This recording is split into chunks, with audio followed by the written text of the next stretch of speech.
right, so we have soccer players. Soccer players are traumatized, and now you might be joking about that, but we are talking about youngling soccer players.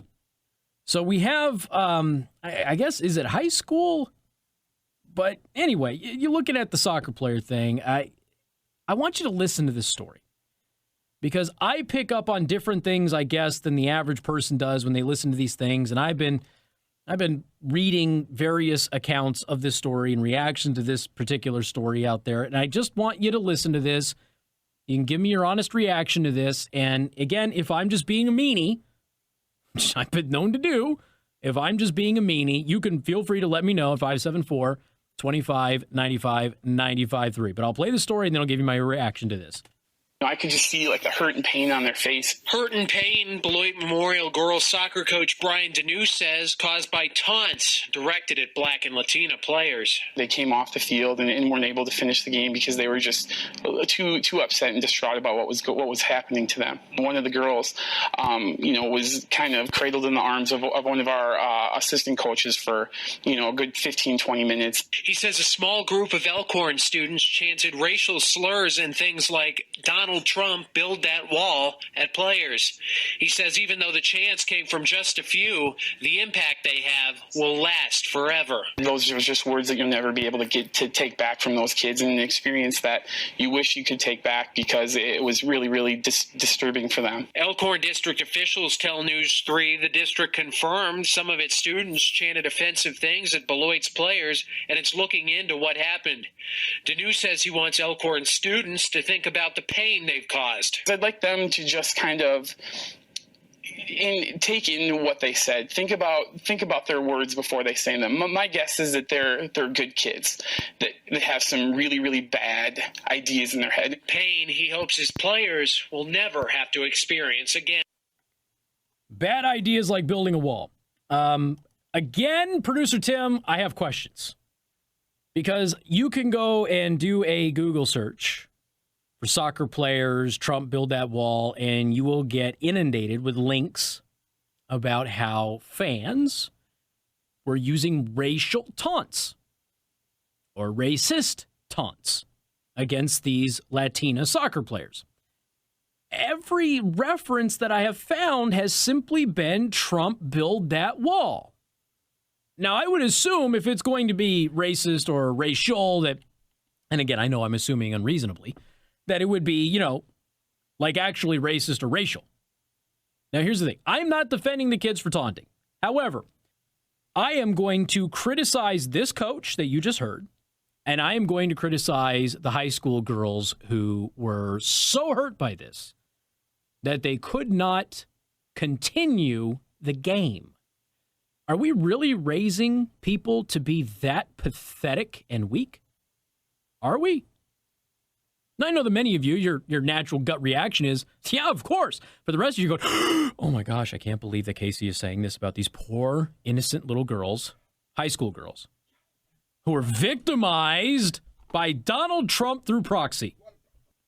Now, this happened in Elkhorn, Wisconsin. And again, the racist things that were said, apparently Donald Trump built that wall. Folks, we are talking about sports.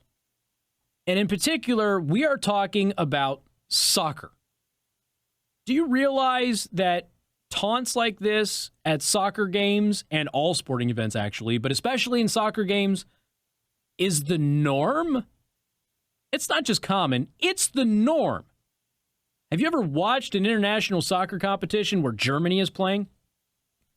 Do you have any idea how many times Holocaust references are shouted at that team? When the United States plays Mexico, the Mexicans in the audience chant Osama for Osama bin Laden. They throw urine bags, dead animals, and everything else. This is common. It has been a part of the soccer game, whether the precious snowflakes out there like it or not.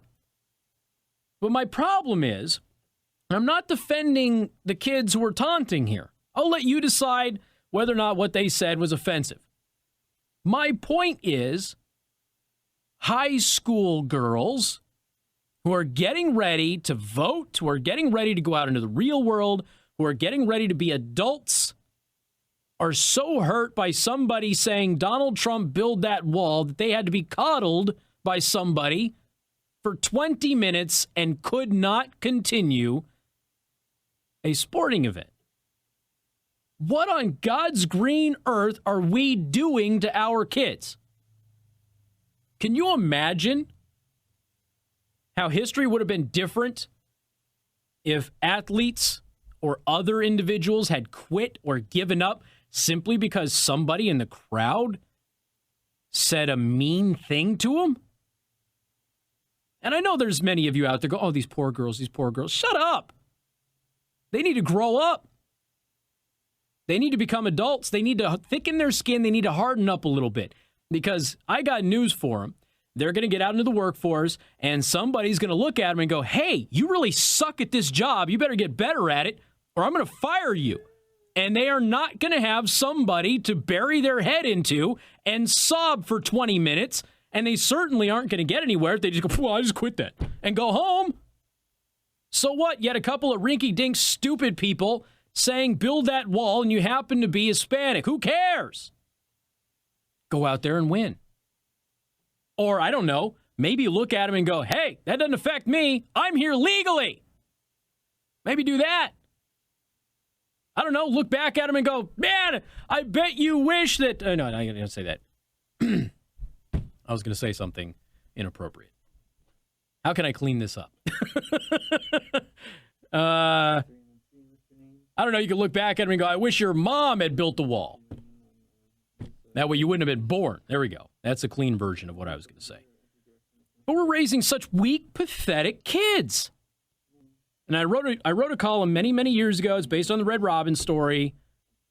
At the time, it was called Weak Women Raise Weak Children. And it was in reference to the women of the restaurant. It is not a general reference to women, but it was a reference to the women in the restaurant that day who decided to descend upon this dad who had the audacity to discipline his son in the restaurant by raising his voice at him because the kid was out of control. And we're seeing the culmination of that. So they got heckled. So what? You going to cry about it for 20 minutes and quit? And then the coach runs to the news? Why does everybody run to the news when their feelings are hurt? And next time my wife says, you know, you lost some weight, but now you need to lose a little bit more, I'm going to run to the news. See if ABC 57 will do that story. 574-25-95-95-3. I know I might just be a meanie. As Tim has correctly pointed out in the commercial break, I showed my privilege in the last segment by pointing out that I had never been to the Transpo building. So it's entirely possible that I'm out of step and out of touch here. I might be right, but I still might be out of step and out of touch. So we'll take your phone calls and get your reaction to this coming up on Newstalk 95.3, Michiana's news channel. Casey Hendrickson, Newstalk 95.3, Michiana's news channel. Your breaking news and weather station.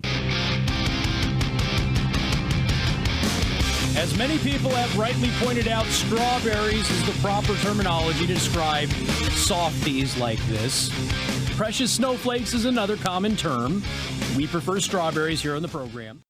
So I have an update on the story before we head to the phones. These high school girls who were so traumatized by the chant of Trump build that wall, and that is the extent of the so-called racist chatter that I can find on this. I've read 4 articles. But the district administrator for Elkhorn School District, Jason Tadlock, released a statement saying that we can confirm that we had 3 elementary-aged students who were doing this. Later on, it was 2 high school students who went back and forth by chanting Trump 4 or 5 times. Just Trump. So it was elementary school students who damaged the fragile psyche of high school girls so much that they cried for 20 minutes in the armpit of an assistant coach and then quit and refused to play a game? Oh, man, we are in trouble. So much trouble.